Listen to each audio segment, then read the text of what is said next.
अस्सलाम वालेकुम वरहमतुल्लाहि वबरकातुहू। आज की हम अपनी इस वीडियो में सूरतुल कौसर का अमल, सूरतुल कौसर किस कदर मुफीद है, ये देखेंगे।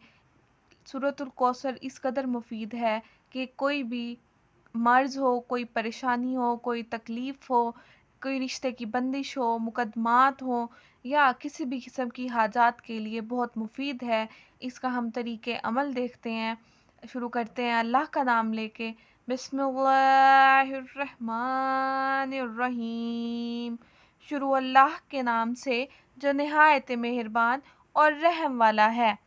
हम इस तरीका देखते हैं। पहले एक बोतल पर 21 मरतबा पढ़ें। जिस मरीज़ को सेहत नहीं होती उसे पानी पिलाते रहें तो उम्मीद है सेहत होगी इंशाअल्लाह। सूरत मुबारका ये है और इसको इस तरह पढ़ी जाए। बिस्मिल्लाहिर्रहमानिर्रहीम। इन्ना आतैनकल Kausar.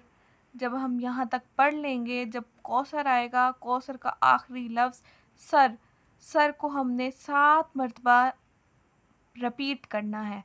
Sir sir sir sir sir sir sir.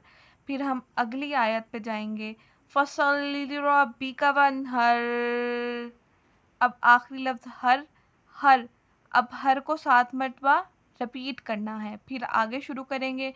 इन्ना शानियका हुवल अबतर। अब इसका आखिरी लफ्ज़ तर है। अबतर को 7 मरतबा रिपीट करना है।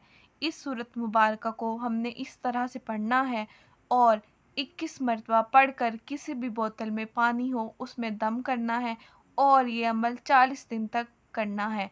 ये किसी भी बीमारी के लिए बहुत मुफीद है, जैसे कैंसर हो गया, टीबी हो गया, हेपेटाइटिस हो गया और लाइलाज मर्ज़ के लिए। 3 माह तक पढ़ें, बाद नमाज फ़जर पढ़ना है। ये आपकी तमाम किस्म की कोई भी तकलीफ़ हो, कोई हाजत हो, किसी भी नीयत से पढ़ें तो इंशाअल्लाह कामयाबी हासिल होगी। अव्वल आखिर आपने 11-11 मरतबा दरूद शरीफ पढ़ना है। अगर आपको कोई अगर कोई मरीज़ है जो किसी बीमारी में मुब्तला है तो आपने नमाज फ़जर में पढ़ना है, बाद नमाज फ़जर पढ़ना है। अगर कोई तकलीफ़ है, कोई मुकदमा, कोई परेशानी या कोई हाजत की नीयत से पढ़ेंगे तो बाद नमाज इशा पढ़ना है और 11-11 दफ़ा बाद और अव्वल दरूद शरीफ पढ़ना है। आज की हमारी वीडियो में इतना ही। इस अमल को आप करें, इंशाल्लाह आपको फ़ायदा होगा।